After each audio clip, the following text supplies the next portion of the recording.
new questions about the 3 hours police waited to attack the gunman. Those questions from right here in our state, where we know about these shootings all too well. Law enforcement experts have been teaching about the lessons learned during Columbine for years now.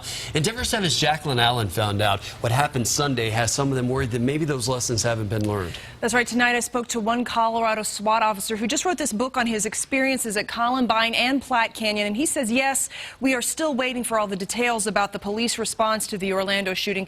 But the decision to delay going into that club is definitely not protocol.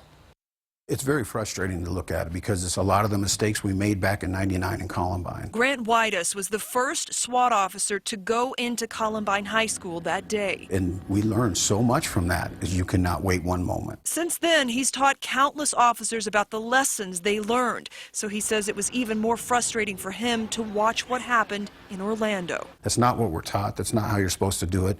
Before Columbine, patrol officers waited for SWAT to arrive to make entry. But now officers are taught in active shooter situations, go in as soon as they get there and don't stop. We've been training officers for the past several years on how to go in and try to neutralize those active shooters. Police consultant Dan Montgomery says there are obvious questions about why it took Orlando SWAT so long to go in, especially with people potentially bleeding out inside. Your overriding concern is who's getting hurt and how bad is this? We know an off-duty officer in the nightclub got into a shootout with the suspect. 2 other officers joined in, but he somehow got into a restroom and took hostages.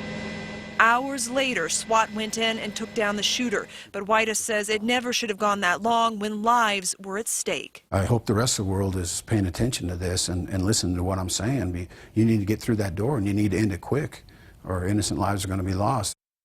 Now, some experts tonight point out there is a difference in the handling of an active shooter versus a hostage situation. We can't criticize the response until there's a clear timeline of events, which will eventually come out as part of the police department's review. Reporting live, Jacqueline Allen, Denver 7.